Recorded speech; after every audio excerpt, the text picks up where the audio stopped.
வணக்கம். Edison talkie நேயர்கள் அனைவருக்கும் எனது பணிவான வணக்கங்கள். நம்ம இப்ப பார்க்க போற படம் தீபாவளி மதத்துக்காக வெளிவந்துள்ள டீசல். என்னடா இது பெட்ரோல் டீசல் பாக்குறீங்களா? டீசல், ஆமாங்க.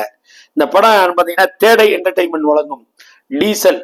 சண்முக முத்துசாமி டைரக்ஷன்ல, ஒளிப்பதிவு ரிச்சர்ட் MS பிரபு, மியூசிக் டைரக்டர் பாத்தீங்கன்னா திபுனான் தாமஸ்ங்கிறவர் தான் மியூசிக் பண்ணியிருக்காரு.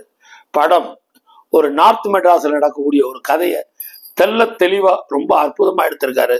ஹரிஷ் கல்யாண் தங்க கதையின் நாயகனாகவும், நிபு தங்கராஜ், KP தீனா, கருணாஸ் மற்றும் ஹரிஷ் கல்யாண் கதையின் நாயகனா நடிச்சதோட இல்லாம படத்தோட ஹீரோன்னு பாத்தீங்கன்னா சாய்குமார் தான் ஹீரோ. காளி வெங்கட், நிறைய ஆர்டிஸ்ட் நடிச்சிருக்காங்க. படம் நார்த் மெட்ராஸ்ல நடக்கக்கூடிய ஒரு கதை தாங்க. ஒரு ஆயில் பைப்பு மூலமா ஒரு குருட்டாயில களவாண்டு அதுல நடக்கக்கூடிய ஒரு டானை பத்தி தானங்க கதை.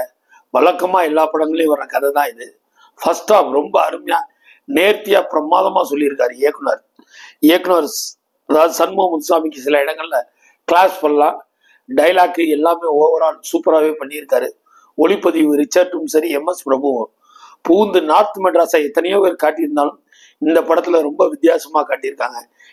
கடல் சார்ந்த இடங்கள், போட்டு, ஆர்பர், அந்த மாதிரி படம் முழுக்க ஒரு அதாவது அடி தடி கலக்கலா கலக்கி எடுத்துட்டு இருக்கோம். படத்துல சாய், டப்பிங் ஆர்டிஸ்ட் சாய், தெலுங்குல பெரிய வில்லன். அவர் தான் இந்த படத்துல ஒரு அற்புதமான அப்பா கேரக்டர், நைனாங்கிற கேரக்டர் நடிச்சிருக்காரு. ரொம்ப அருமையாவே நடிச்சிருக்காரு. கருணாஸ் அவரோட நண்பரா நடிச்சிருக்காரு. அதே போல காளி வெங்கட் எல்லாருமே அவங்க பங்கை தெளிவா செஞ்சிருக்காங்க.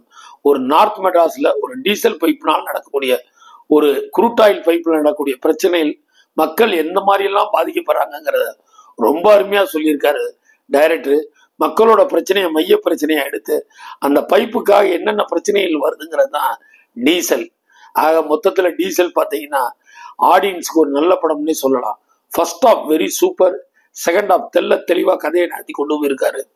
படத்தோட எந்த இடங்கள்லையும் ஒரு நெளிவு சுழிவு இல்லாம நேர்த்தியான ஸ்கிரீன் பிளே. டைரக்டர் சண்முக முத்துசாமிக்கு இந்த இடத்துல ஒரு கிளாப்ஸ் பண்ணலாம். ஹரிஷ் கல்யாண் அதாவது ஓவர் ஸ்ட்ரெயின் பண்ணியிருக்காருன்னே சொல்லலாம். ஒரு பெரிய ஹீரோக்கள் நடிக்க வேண்டிய படத்தை ஹரிஷ் கல்யாணை நம்பி ஒப்படைச்சிருக்காங்க. அவரும் எந்தவித பங்கமும் இல்லாம படத்தை நல்லாவே காப்பாத்திருக்காருன்னு தான் சொல்லலாம். அதாவது ஒவ்வொரு சீனுமே ட்விஸ்டா தான் இருக்கும். அதே நேரத்தில் அதுல்யா ரவி ஹீரோயின் கதையின் நாயகியாக வந்து போறாங்க. அவங்க எதுக்குன்னு தான் தெரியல. கதைனால ஹீரோ இருக்கணும், ஹீரோன்னா ஹீரோயின் இருக்கணும், அந்த அடிப்படையில ஹீரோயினை ஃபிக்ஸ் பண்ணியிருக்காங்க. அதே போல அதாவது ஒவ்வொரு சீனுமே ரொம்ப நல்லா இருக்கு. KP தீனா அந்த படத்துல ஹீரோவோட ஃப்ரெண்டா நடிச்சிருக்காரு. அவர் தான் போட் ஆபரேட்டரா வர்றாரு. கருணாஸ், வெங்கட் எல்லோருமே அவங்க பங்கை சிறப்பா செஞ்சிருக்காங்க. மொத்தத்தில் நார்த் மெட்ராஸ் மக்களோட பிரச்சனையை மையமா எடுத்து அதற்கான முயற்சி பண்ணி வெற்றி அடைஞ்சிருக்காங்கன்னே தான் சொல்லலாம். டீசல் கண்ணை மூட்டு பார்க்கலாம், படம் பார்க்கக்கூடிய படம் தான். போங்க, தேட்டருக்கு போங்க, என்ஜாய் பண்ணுங்க. மொத்தத்தில் தீபாவளி சிறப்பாக செழிக்க ரசிகர்களாக உங்க கையில் தான் இருக்கு. தொடர்ந்து எடிசன் டாக்கீஸை பாருங்க, சப்ஸ்கிரைப் பண்ணுங்க, லைக் பண்ணுங்க, ஷேர் பண்ணுங்க. உங்களால் நான், உங்களுக்காக நான். வணக்கம்.